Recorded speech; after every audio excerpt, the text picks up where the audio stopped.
కాక మృతుల్లో నుండి ఆయన లేపిన లాజరును కూడా చూడవచ్చిరి. అతనిని బట్టి యూదులు అనేకులు తమ వారిని విడిచి యేసునందు విశ్వాసం ఉంచిరి గనుక ప్రధాన యాజకులు లాజరును కూడా చంపన ఆలోచన చేసిరి. Shall we read our theme verse? మన ముఖ్యాంశాన్ని చదువుకుంటాం. ನಮ್ಮ ಮುಖ್ಯ ಭಾಗವನ್ನು ಸಹ ಓದಿಕೊಳ್ಳೋಣ. Colossians chapter 4. కొలస్సీలకు 4వ అధ్యాయము. కొలస్సీల పత్రిಕೆ 3ನೇ అధ్యాయ. Colossians chapter 3. కొలస్సీలకు 3వ అధ్యాయము. కొలస్సీల పత్రిಕೆ 3ನೇ అధ్యాయ. And verse 4 altogether. 4వ వచనము అందరం కలిసి. 4ನೇ వచನ ಎಲ್ಲರೂ ಸೇರಿ ಓದಿಕೊಳ್ಳೋಣ. When Christ, మనకు who is our జీవమైన life, క్రీస్తు ప్రత్యక్షమైనప్పుడు మీరును ఆయనతో కూడా మహిమయందు ప్రత్యక్షపరచబడుదురు. shall we pray? ప్రార్థన చేసుకుంటాం. ಪ್ರಾರ್ಥನೆ ಮಾಡಿಕೊಳ್ಳೋಣ. Loving Heavenly Father, ప్రేమగల మా ప్రియ పరలోకపు తండ్రి, man called Lazarus. మనం చదివినటువంటి 11వ అధ్యాయము 12వ అధ్యాయములో లాజరు అను ఒక వ్యక్తిని గురించి చదువుతున్నాం. ನಾವು ಓದಿದಂತ 11ನೇ ಅಧ್ಯಾಯ 12ನೇ ಅಧ್ಯಾಯದಲ್ಲಿ లాజర్ ಅಂತ ಒಬ್ಬ ವ್ಯಕ್ತಿಯನ್ನು ಕುರಿತು ನಾವು ಓದ್ತಾ ಇದ್ದೇವೆ. This evening we want to go look at his life. ఈ యొక్క సాయంత్రకాల సమయంలో లాజర్ యొక్క జీవితాన్ని చూడాలని ఆశిస్తుంటున్నాం. ఈ సాయంకాల సమయದಲ್ಲಿ లాజర్ನ ಜೀವಿತ ನೋಡಬೇಕೆಂಬುದಾಗಿ ನಾವು ಆಲೋಚಿಸ್ತಾ ಇದ್ದೇವೆ. Because in the beginning he did not have the life of Christ. ఎందుకనగా ఆరంభంలో లాజరు క్రీస్తు యొక్క జీవాన్ని తనలో కలిగి లేడు. ಆರಂಭದಲ್ಲಿ ಕ್ರಿಸ್ತನ ಜೀವ ತನ್ನಲ್ಲಿ ಇಲ್ಲದವನಾಗಿ ಕಂಡು ಬರ್ತಾ Later ಇದ್ದಾನೆ. on we find how he had this life of Christ. తరువాత ఏ రీతిగా మరి క్రీస్తు యొక్క జీవమును తన జీవితంలో కలిగి ఉన్నాడో ఆ విషయాన్ని చూస్తాం.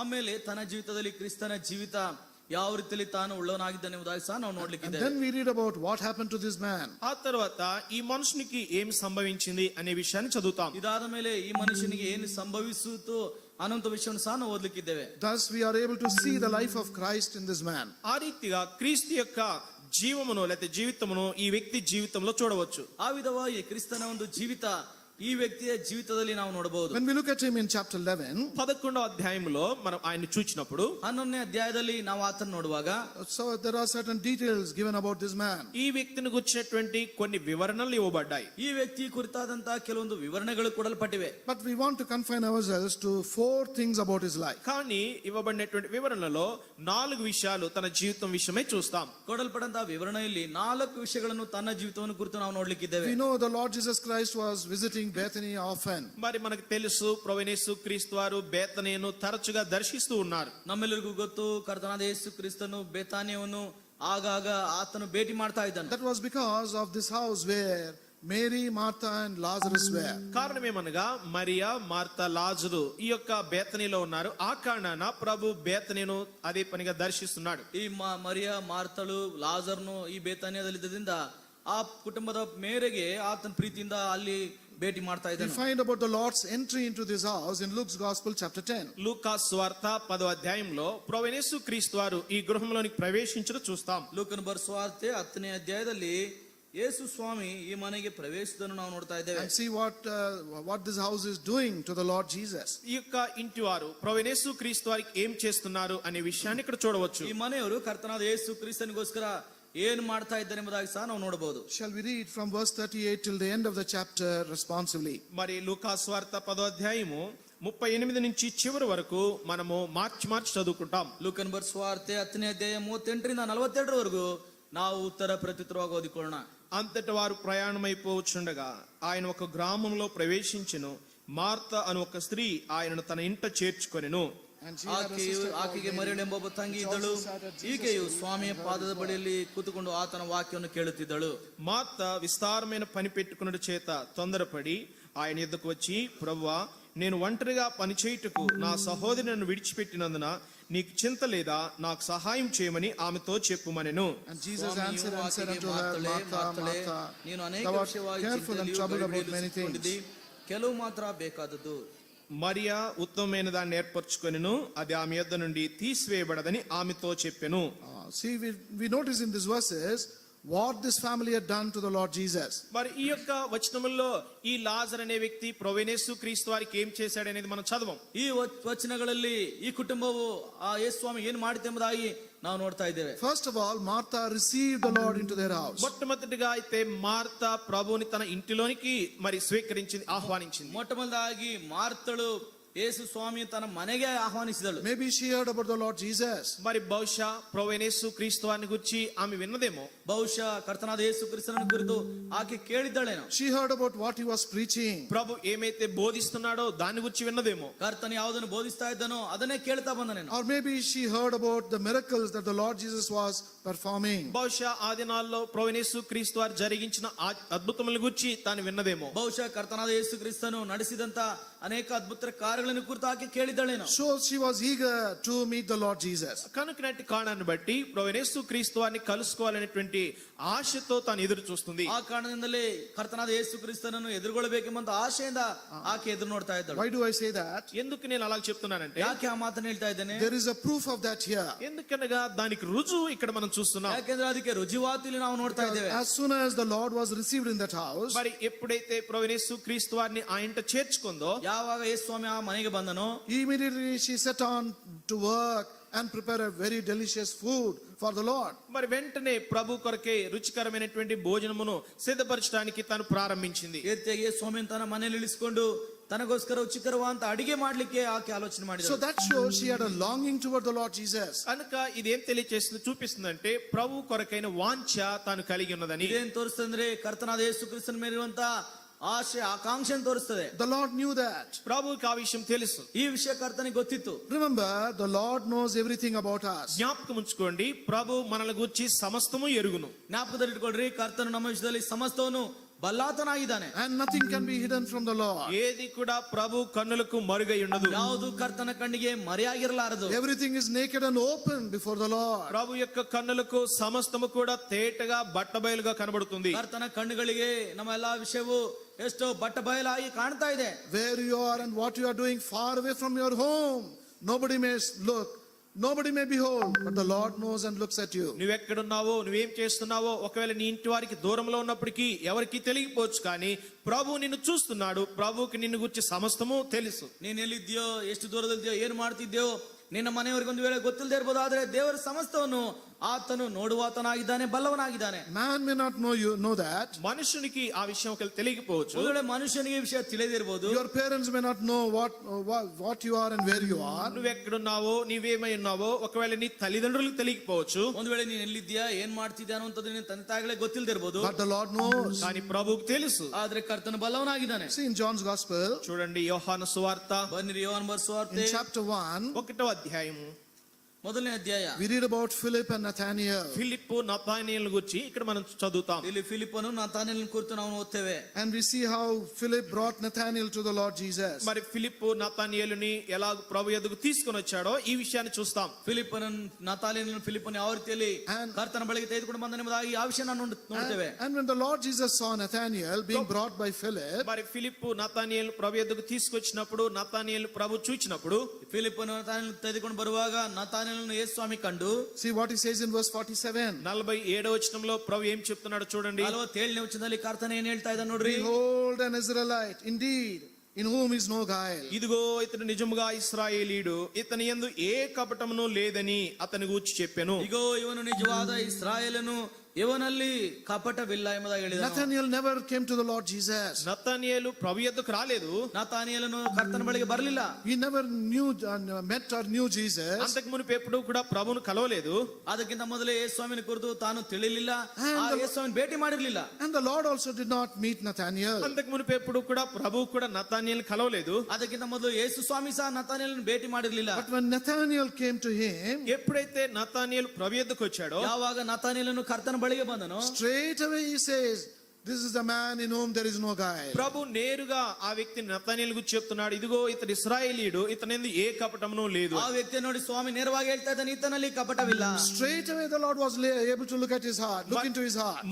మరి ప్రభు ఆ యొక్క హృదయాన్ని చూచి, నేరుగా చూసి ఈ మాటలు చెప్తున్నాడు. ನೇರವಾಗಿ ಆತನ ನೋಡಿ ಈ ಮಾತನ್ನ ಸ್ವಾಮಿ ಹೇಳ್ತಾ ಇದ್ದಾನೆ. Nobody need tell or testify about Nathaniel to the Lord Jesus. నతానీయేలును గురించి ఎవరు కూడా ప్రభువుకి సాక్ష్యం ఇవ్వాల్సిన పని లేదు, చెప్పవలసిన ఆవశ్యకత లేదు. ನಾತಾನೀಯನ ಕುರಿತು ಯಾರು ಸಹ ఏ స్వామికి సాక్షి కొడంత ಅವಶ್ಯಕತೆ ಇರಲಿಲ್ಲ. Straight away he is declaring these things about Nathaniel. ప్రభువే స్వయముగా నేరుగా నతానియేలు గురించి ఈ మాటలు పలుకుతుంటున్నాడు. ನೇರವಾಗಿ ಕರ್ತನು ತಾನೇ ನತಾನಿಯೇಲ ಕುರಿತು ಈ ಮಾತುಗಳನ್ನು ಆಡ್ತಾ ಇದ್ದಾನೆ. And when Nathaniel heard that, ఎప్పుడైతే ఈ మాటలు ప్రభు పలుకుట నతానియేలు విన్నాడో, ಯಾವಾಗ ಕರ್ತನಾಡುವಂತ ಈ ಮಾತನ್ನು ನತಾನಿಯೇಲನು ಕಂಡನು, in verse 48 he is asking the Lord, వెంటనే ప్రభుని ఇలాగ అడుగుతుంటున్నాడు. ಆ ಕಾರಣದಿಂದಲೇ ತಕ್ಷಣ ಕರ್ತನ ರೀತಿಯಾಗಿ ಕೇಳ್ತಾ from ಇದ್ದಾನೆ, whence do you know me or have you seen me? నన్ను నీవు ఎలాగూ ఎరుగుదువు? ನೀನು ಯಾವ ರೀತಿಯಲ್ಲಿ ನನ್ನನ್ನು ಬಲ್ಲೆ?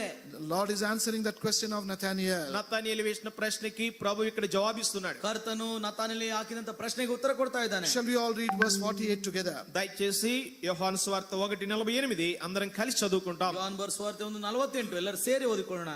Nathaniel నన్ను నీవు saith unto him, ఎలాగూ ఎరుగుదువని నతానియేలు ఆయనను అడుగుగా, ಯೇಸುವನ್ನು Jesus ಕೇಳಿದನು, answered and ఫిలిప్పు said నిన్ను unto him, పిలువకమునుపే నీవు అంజూరపు చెట్టు కింద ನೀನು ಆ ఉన్నప్పుడే ಅಂಜೂರದ నిన్ను ಮರದ చూచెదనని ಕೆಳಗೆ ಇದ್ದಾಗ అతడు ನೀನು ನೋಡಿದನು చెప్పెను. ಎಂದು ಅಂದನು. See the answer of the Lord Jesus. ప్రభు యేసు క్రీస్తు వారు ఇచ్చిన జవాబు చూడండి. ಕರ್ತನಾದ ಯೇಸು ಕ್ರಿಸ್ತನು ಕೊಟ್ಟಂತ ಉತ್ತರವನ್ನು ನೋಡ್ರಿ. Before Nathaniel called you, Nathanael నిన్ను పిలువక మునిపే, ನತಾನಿಯೇಲನು ನಿನ್ನನ್ನು ಕರೆಯೋಕ್ಕಿಂತ ಮುಂಚಿತವಾಗಿ, even when we were under the fig tree, నీవు ఆ యొక్క అంజూరపు చెట్టు కింద ఉన్నప్పుడే. ನೀನು ಅಂಜೂರದ ಮರದ ಕೆಳಗಡೆ ಇದ್ದಾಗಲೇ. where did this happen? ఎక్కడి జరిగింది? ಇದು ಎಲ್ಲಿ ಉಂಟಾಯ್ತು? Not in the near abouts of the Lord Jesus, not nearby the Lord Jesus. ఇదంతా జరిగింది ప్రభు యేసు క్రీస్తు వారికి సమీపంలో కాదు. ಇದೆಲ್ಲವೂ ನಡೆದದ್ದು ಕರ್ತನಾದ ಯೇಸು ಕ್ರಿಸ್ತನು ಸಮೀಪವಾಗಿರುವಾಗಲ್ಲ, It was far away from him. ప్రభు యేసుకి చాలా దూరంలో జరిగింది. ಕರ್ತನಾದ ಯೇಸು ಕ್ರಿಸ್ತನಿಗೆ ದೂರದಲ್ಲಿ But ನಡೆಯಿತು. still the Lord is able to behold. అయినప్పటికీ కూడా ఎక్కడో ఉన్న నతానియేలుని ప్రభు చూడగలుగుతున్నాడు. ಆದ್ರೂ ಸಹ ಎಲ್ಲೋ ಇದ್ದ ನತಾನಿಯೇಲನನ್ನು ಯೇಸು ಸ್ವಾಮಿ ಆತನು ನೋಡ್ತಾ ಬಂದನು. First of all, he was able to look into the heart of Nathaniel. మొట్టమొదటిగా నతానియేలు యొక్క హృదయాన్ని ప్రభు చూడగలిగాడు. ಮೊಟ್ಟಮೊದಲಾಗಿ ನತಾನಿಯೇಲನ ಹೃದಯವನ್ನು ಸ್ವಾಮಿ ನೋಡಲಿಕ್ಕಾಯ್ತು. Secondly, the Lord is able to look at Nathaniel where he was. రెండవదిగా నతానియేలు తాను ఎక్కడ ఉన్నాడో ఆ విషయాన్ని చూడగలిగాడు. ಎರಡನೇದಾಗಿ ನತಾನಿಯೇಲನು ಎಲ್ಲಿದ್ದನೋ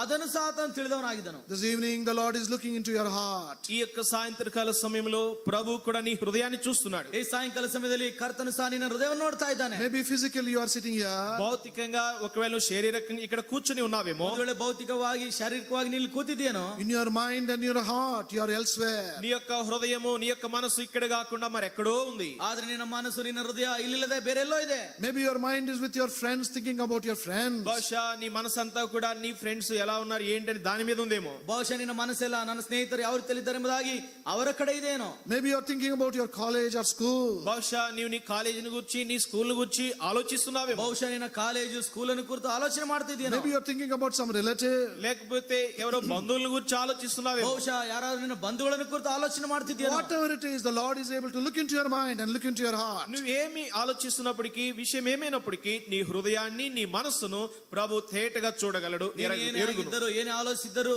ದೇವರು ನಿನ್ನ ಹೃದಯವನ್ನು ನಿನ್ನ ಮನಸ್ಸನ್ನು ಆತನು ಸ್ಪಷ್ಟವಾಗಿ ಅರಿತವನಾಗಿದ್ದಾನೆ. Nothing can be hidden from him. ఏది కూడా ప్రభు కన్నులకు మరుగైనది లేదు. ಯಾವುದು ಸಹ ಆತನ ಕಣ್ಣಿಗೆ ಮರೆಯಾದದಿಲ್ಲ. You cannot hide yourself from the Lord. ప్రభు కన్నుల నుండి ఏది కూడా నీవు మరుగు ಯಾವುದು ಸಹ చేయలేవు. ನೀನು ಮರೆ ಮಾಡಲಾರೆ. That is why David says in Psalm 139, కీర్తన 139లో దావీదు ఇలా చెప్తాడు, ಆ ಕಾರಣದಿಂದಲೇ ಕೀರ್ತನೆ 139ರಲ್ಲಿ ದಾವೀದನ ರೀತಿಯಾಗಿ ಹೇಳ್ತಾ ಇದ್ದಾನೆ, where shall I flee or go from thy presence? నేను నిన్ను విడిచి నీ సన్నిధిని నేను ఎక్కడికి వెళ్ళుదును? ನಾನು ನಿನ್ನನ್ನು ಬಿಟ್ಟು ಎಲ್ಲಿಗೆ ಹೋಗಲಿ? If I go into heaven, you are there. నేను పరలోకంలోకి వెళితే ఆకాశంలోకి ఎక్కితే నువ్వు అక్కడ ఉన్నావు. ನಾನು ಆಕಾಶಕ್ಕೆ ಏರಿ ಹೋದ್ರು ನೀನು ಅಲ್ಲಿದ್ದಿ. If I go into the depths also, the Lord is there. నేను మరి సముద్రపు అగాధంలోనికి వెళ్ళిన నువ్వు అక్కడ ఉన్నావు. ನಾನು ಪಾತಾಳದೊಳಗೆ ಹೋದ್ರು ನೀನು ಸಹ ಅಲ್ಲಿದ್ದಿ. You cannot escape from the eyes of the Lord. అంటే ప్రభు యొక్క కన్నుల నుండి నీవు తప్పించుకోలేవు. ಕರ್ತನ ಕಣ್ಣಿನಿಂದ ನೀನು ತಪ್ಪಿಸಿಕೊಳ್ಳಲಾರೆ. You can hide everything what in your heart is, but not from the Lord. నీవు ఏదైనా నీ హృదయంలో ఉన్నది మనుషులకు దాయగలవు, కానీ ప్రభువు నుండి ఏది కూడా దాయలేవు. ಈ ರೀತಿಯಾಗಿ ನಿನಗಿರೋ ಮನುಷ್ಯರಿಗೆ ನೀನು ಮುಚ್ಚಿಡಬಹುದು, ಆದ್ರೆ ಕರ್ತನಿಗೆ ಮರೆಯಾದದ್ದು ನಿನ್ನ ಹೃದಯದಲ್ಲಿ ಬೇರೆ ಯಾವುದೂ ಇಲ್ಲ. Shall we turn to John's Gospel chapter 2 now? రండి యోహాను సువార్త 2వ అధ్యాయం తెరుద్దాం. ಯೋಹಾನ ಬರೆಸುವಾರ್ತೆ 2ನೇ ಅಧ್ಯಾಯಕ್ಕೆ ನಾವು ಬರೋಣ. And shall we read the last 2 verses in this chapter? ఈ యొక్క 2వ అధ్యాయంలో చివరి 2 వచనాలు చదువుకుంటాం. ಈ ಅಧ್ಯಾಯದಲ್ಲಿ ಒಂದು ಕೊನೆ 2 ವಚನ ನಾವು ಓದಿಕೊಳ್ಳೋಣ. John chapter 2 verses 24 and 25. యోహాను సువార్త 2వ అధ్యాయము 24, 25 వచనములు. ಯೋಹಾನ ಬರೆಸುವಾರ್ತೆ 2ನೇ ಅಧ್ಯಾಯ 24, 25 ವಚನಗಳು. But Jesus అయితే did not commit himself అందరినీ ఎరిగినవాడు గనుక because he knew ఆయన all తన men, వారి వశం and చేసుకొనలేదు. needed not that ఆయన any should మనుషులను testify అందరినీ of him. ఎరిగినవాడు. ಯಾವನು కనుక ఎవడునూ what was ಮನುಷ್ಯನಿಗೂ in ಆತನಿಗೆ man. ಸಾಕ್ಷಿ ಕೊಡಬೇಕಾದ ಅವಶ್ಯವಿರಲಿಲ್ಲ. See what we read here? ఇక్కడ మనం ఏం చదువుకున్నాం? ಇಲ್ಲಿ ನಾವೇನು ಓದ್ತಾ ಇದ್ದೇವೆ? In verse 24 we read, Jesus knew all men. మరి 24 వచనము, ఆయన మనుషుని ఆంతర్యమును ఎరిగినవాడు. యేసు ಎಲ್ಲರನ್ನು ಬಲ್ಲವನಾಗಿದ್ದನು. క్షమించండి, యేసు అందరినీ ఎరిగినవాడు. యేసు ಎಲ್ಲರನ್ನು ಬಲ್ಲವನಾಗಿದ್ದನು. He knows everyone. He knows everyone. ఆయన అందరినీ కూడా ఎరిగినవాడు. ಆತನು ಎಲ್ಲರನ್ನು ಸಹ He ಬಲ್ಲವನಾಗಿದ್ದಾನೆ. knows you. He knows me. ఆయన నిన్ను ఎరిగినవాడు, నన్ను కూడా ఎరిగినవాడు. ಆತನು ನಿನ್ನನ್ನು ಬಲ್ಲವನಾಗಿದ್ದಾನೆ, ನನ್ನನ್ನು ಸಹ He knows ಬಲ್ಲವನಾಗಿದ್ದಾನೆ. all the people in this world. ఈ లోకంలో ఉన్న ప్రతి ఒక్కరిని కూడా అందరినీ ఆయన ఎరుగును. ಈ ಲೋಕದಲ್ಲಿರುವ ಪ್ರತಿಯೊಬ್ಬರನ್ನು ಸಹ ಬಲ್ಲವನಾಗಿದ್ದಾನೆ. Because his eyes run to and fro throughout the whole earth, the word of God says. దేవుని వాక్యం సెలవిస్తుంది, యెహోవా కనుదృష్టి లోకమందంతటా సంచారం చేయుచున్నది. ದೇವರ ವಾಕ್ಯ ಹೇಳ್ತದೆ, ಯೆಹೋವನ ಕಣ್ಣು ದೃಷ್ಟಿ ಲೋಕವನ್ನೆಲ್ಲ ಸಂಚರಿಸ್ತಾ ಇದೆ. And in verse 25 we read, 25వ వచనంలో మనం చదువుతాం, 25ನೇ ವಚನ ನಾವು ನೋಡ್ತೇವೆ. he knew what was in man. ఆయన మనుషుని ఆంతర్యమును ఎరిగినవాడు. ಮನುಷ್ಯನ ಆಂತರ್ಯವನ್ನು ಆತನು ತಿಳಿದವನಾಗಿದ್ದಾನೆ. It is well written in Telugu. తెలుగులో అయితే చక్కగా రాయబడింది. ತೆಲುಗಿನಲ್ಲಿ ಇನ್ನು ಸ್ಪಷ್ಟವಾಗಿ ಬರೆಯಲ್ಪಟ್ಟಿದೆ. He knows what is in the depth of your heart. నీ యొక్క హృదయపు లోతు, హృదయం యొక్క అగాధములు ఏముందో ఆయనకి తెలుసు. ನಿನ್ನ ಹೃದಯ ಆಂತರ್ಯದಲ್ಲಿರುವಂತದನ್ನು ಆತನು ಬಲ್ಲವನಾಗಿದ್ದಾನೆ. There are certain things that go very deep in our heart. కొన్ని విషయాలు ఉంటాయి, మన హృదయం యొక్క లోపల ఉంటాయి. అవి ಕೆಲವು ವಿಷಯಗಳು ಇರ್ತವೆ, ನಮ್ಮ ಹೃದಯದ ಆಳವಾಗಿ ಹೋಗುವಂತವಾಗಿವೆ. Very difficult to bring it out. వాటిని బయటికి తేవడం బహు కఠినం. ಅವುಗಳನ್ನು ಹೊರಗೆ ತರುವಂತದ್ದು ಬಹಳ ಕಠಿಣ. You will not share it with anyone. ఎవరితో కూడా పంచుకో. ಇದನ್ನು ಯಾರೊಂದಿಗೆ ಸಹ ನೀನು Your ಹಂಚಿಕೊಳ್ಳುವುದಿಲ್ಲ. own parents will not know that. నీ సొంత తల్లిదండ్రులు కూడా ఆ విషయాలు ఎరుగరు. ನಿನ್ನ ಸ್ವಂತ ತಂದೆ ತಾಯಿಗಳಿಗೂ ಸಹ ಆ ವಿಷಯ ನೀನು ಹೇಳುವುದಿಲ್ಲ. Even your best friend also will not know that. నీ యొక్క మంచి బెస్ట్ ఫ్రెండ్ కూడా ఆ విషయాలు ఎరుగడు. ನಿನ್ನ ಬೆಸ್ಟ್ ಫ್ರೆಂಡ್ ಸಹ ಆ ವಿಷಯ ಹೇಳುವುದಿಲ್ಲ. But the Lord knows that. కానీ ప్రభువుకి అదంతా తెలుసు. ಆದ್ರೆ ಕರ್ತನೆಲ್ಲವನ್ನೂ ತಿಳಿದವನಾಗಿದ್ದಾನೆ. You cannot hide it. నీవు ఆయన నుండి దాచలేవు. ಆತನಿಂದ ಯಾವುದು ನೀನು ಮರೆ ಮಾಡಲಾರೆ. Whatever you do, He knows that. నీవు ఏమి చేసినప్పటికీ ఆయనకి తెలుసు. ನೀನೇನು ಮಾಡಿದರೂ ಆತನೆಲ್ಲವನ್ನು ಬಲ್ಲವನಾಗಿದ್ದಾನೆ. So perhaps Martha had a desire and the Lord knew that. మరి మార్త యొక్క ఆశ ఆ రీతిగానే ఏదైతే ప్రభువుని చూడాలని కలిగిందో అది ప్రభువుకు తెలుసు. ಈ ರೀತಿಯಾಗಿ ಮಾರ್ತಳ ಆಶೆ ಏನಾಗಿತ್ತೋ ಅದು ಯೇಸು ಸ್ವಾಮಿ ಬಲ್ಲವನಾಗಿದ್ದನು. Similarly, in Luke's Gospel, chapter 19, అదే రీతిగా లూకా సువార్త 19వ అధ్యాయం ಅದೇ ವಿಧವಾಗಿ ಲೂಕನ ಬರೆಸುವಾರ್ತೆ 19ನೇ we read ಬರೆದ about Zacchaeus. అక్కడ జక్కయ్య అనే వ్యక్తిని గురించి చూస్తాం. ಅಲ್ಲಿ ಜಕ್ಕನ್ ಎಂಬ ವ್ಯಕ್ತಿಯನ್ನು ಕುರಿತು ನಾವು ನೋಡ್ತಾ And ಇದ್ದೇವೆ. he had a great desire. తనకు కూడా గొప్ప వాంఛ ఉంది. ತನಗೆ ಸಹ ದೊಡ್ಡ ಆಶೆ ಇತ್ತು. What is the desire? ఏంటి ఆ యొక్క ఆశ? ಆತನಲ್ಲಿದ್ದಂತ ಆಶೆನು To see Jesus. యేసు ఎవరో చూడాలని. ಯೇಸು ನೋಡಬೇಕೆಂಬಂತ ಆಶೆ. It is not difficult. అదేమి కష్టమేమి కాదు. అది ಅದೇನು ಕಷ್ಟವಲ್ಲ. Because Jesus was going about everywhere. యేసు ప్రభు ఆ దినాల అన్ని స్థలాలకు వెళుతున్నాడు. ಯೇಸು ಸ್ವಾಮಿ ಆ ದಿನಗಳಲ್ಲಿ ಎಲ್ಲಾ ಸ್ಥಳಗಳಲ್ಲಿ ಹೋಗ್ತಾ ಇದ್ದನು. He could have gone and seen and met with the Lord Jesus. ఆయన వెళ్లి ప్రభుని కలుసుకుని ఆయన చూసి ఉండవచ్చు. ಒಂದು ವೇಳೆ ಯೇಸು ಸ್ವಾಮಿಯನ್ನು ಹೋಗಿ ಸಂಧಿಸಿ ಆತನ ನೋಡಿರಬಹುದಾಗಿತ್ತು. But he was not a good man. తాను మంచివాడు కాదు. ತಾನು ಒಳ್ಳೆ ವ್ಯಕ್ತಿ ಆಗಿರಲಿಲ್ಲ. We know about the life of Zacchaeus. జక్కయ్య యొక్క జీవితం మనకు తెలుసు. ಜಕ್ಕಯ್ಯನ ಜೀವಿತ ನಾವು ಚೆನ್ನಾಗಿ ತಿಳಿದಿದ್ದೇವೆ. That is why he was afraid of people. కనుకనే ప్రజలంటే దానికి భయం. ఇప్పుడు ಆ ಕಾರಣದಿಂದಲೇ ಪ್ರಜೆಗಳೆಂದರೆ ಭಯಪಡ್ತಾ ಇದ್ದಾನೆ. If they find Zacchaeus coming to the Lord Jesus and talking to him, ఒకవేళ జక్కయ్య వచ్చి ప్రభువైన యేసుక్రీస్తు వారిని కలుసుకొని ప్రభుతో మాట్లాడట ప్రజలు చూస్తే, ಒಂದು ವೇಳೆ ಜಕ್ಕಯ್ಯನ ಮುಂದೆ ಯೇಸು ಸ್ವಾಮಿಯನ್ನು ಭೇಟಿ ಮಾಡಿ ತನ್ನೊಂದಿಗೆ ಮಾತನಾಡುವುದನ್ನು ಅವರು ನೋಡುವುದಾದ್ರೆ they will laugh at him, ridicule him and mock him. మరి ప్రజలు జక్కయ్యను చూసి ఎగతాళి చేస్తారు, అపహాస్యం చేస్తారు. ಒಂದು ವೇಳೆ ಆ ಜಕ್ಕಯ್ಯನನ್ನು ಜನರು ನೋಡಿ ಆ ರೀತಿಯಾಗಿ ಅವಮಾನ ಪಡಿಸ್ತಾರೆ, ಅಪಹಾಸ್ಯ ಮಾಡ್ತಾರೆ. But he had this persisting desire in him. కానీ ఎడతెగని వాంఛ తనలో అయితే ప్రభువుని చూడాలని ఉంది. ಆದ್ರೆ ತನ್ನಲ್ಲಿ ಎಡಬಿಡದೆ ಯೇಸು ಸ್ವಾಮಿ ನೋಡುವಂತ ಆಶೆ ತನ್ನಲ್ಲಿತ್ತು. So he determined to go on top of the tree. అప్పుడు ఆయన ఒక చెట్టు ఎక్కాడు. ಆಗ ಒಂದು ಗಿಡದ ಮರದ ಮೇಲೆ ಹತ್ತಿದನು. He was quietly resting there. అక్కడ మౌనంగా కూర్చున్నాడు. ಅಲ್ಲಿ ಮೌನವಾಗಿ ಕೂತಿದ್ದಾನೆ. Because people who walk along, మరి ప్రజలు వాళ్ళు వెళుతున్నటువంటి వారు, ಆ ಜನರು ಹೋಗುವಂತವರು they will never look up. వారు పైకి చూడరు. ಅವ್ರ ಮೇಲೆ ನೋಡುವುದಿಲ್ಲ. They'll keep looking at the door and walking. మరి ప్రజలు దారిని చూసి నడుచుకుంటూ వెళతారు. ಜನರು ದಾರಿಯನ್ನು ನೋಡಿ ಹೋಗ್ತಾ ಇರ್ತಾರೆ. There Zacchaeus was quietly sitting. కానీ చెట్టు మీద మరి జక్కయ్య మౌనంగా కూర్చొని ఉన్నాడు. ಜಕ್ಕಯ್ಯನಾದ್ರೂ ಮರದ ಮೇಲೆ ಮೌನವಾಗಿ ಕೂತಿದ್ದಾನೆ. దగ్గు వస్తే కూడా దగ్గను. దగ్గొస్తే కూడా దగ్గను. ఇంకా ಈ ರೀತಿಯಾಗಿ ಕೆಮ್ಮು ಬಂದ್ರೆ ಸಹ ಕೆಮ್ಮುದಿಲ್ಲ. I will not sneeze also. నేను తుమ్మను కూడా తుమ్మను. ನಾನು ಸೀನುವುದಿಲ್ಲ ಸಹ. Because if I do that, ఒకవేళ పొరపాటున తుమ్మితే, ಒಂದು ವೇಳೆ ಗೊತ್ತಿಲ್ಲದೆ ನಾನು ಸೀನುವುದಾದ್ರೆ, they will look at this man. ఈయన్ని చూసి ಇಲ್ಲಿ ನೋಡಿ ಮೇಲ್ಗಡೆ ನೋಡಿ, చూశావా ఎక్కడెక్కడ వీడు? ఎక్కడెక్కడ చూడండి వీడు, See where this fellow is. ఎక్కడున్నాడో చూడండి ఈయన. ನೋಡ್ರಿ ಇವನು ಎಲ್ಲಿದ್ದು So ಕೂತಿದ್ದಾನೆ. he did not want anybody to know. కనుక ఎవరికి తెలియకూడదు అనుకున్నాడు. ಆ ರೀತಿಯಾಗಿ ಯಾರಿಗೂ ತಿಳಿಯಬಾರದು ಎಂಬುದು ಅಂದುಕೊಂಡನು. Quietly waiting and looking at that way. మరి మౌనముగా ఆ చెట్టు మీద కూర్చొని ఆ మార్గం గుండా ప్రభు వస్తున్నాడని చూస్తున్నాడు. ಮೌನವಾಗಿ ಆ ಗಿಡದ ಮೇಲೆ ಕುತ್ಕೊಂಡು ಯೇಸು ಸ್ವಾಮಿ ಆ ದಾರಿಯಲ್ಲಿ ಬರೋದು ನೋಡ್ತಾ ಇದ್ದಾನೆ. And as he was waiting, ఆయన వేచి ఉండగా ಆ ವಿಧವಾಗಿ ಆತನು ಕಾದುಕೊಂಡಿದ್ದಾಗ oh, there behold, the Lord was coming. అదిగో ప్రభు వస్తుంటున్నాడు ఆ మార్గం ಅಲ್ಲಿ గుండా. ಕರ್ತನು ಬರ್ತಾ ಇದ್ದಾನೆ. He was very happy. తాను సంతోషం ಆದ್ರೆ ಎಷ್ಟು ಸಂತೋಷವಾಗ್ತಾ ಇದೆ. At the same time, very quiet. అదే సమయంలో మౌనంగా ఉన్నాడు. ಆದ್ರೂ ಸಹ ಮೌನವಾಗಿದ್ದಾನೆ. I must not lose this ఈ opportunity. అవకాశం పోగొట్టుకోకూడదు. ಈ ಅವಕಾಶ ನಾನು ಕಳೆದುಕೊಳ್ಳಬಾರದು. Let me see him. నేను ఆయన చూడాలి ఎట్లా. ನಾನು ಆತನ ನೋಡ್ಬೇಕು. Poor fellow did not have mobile phone.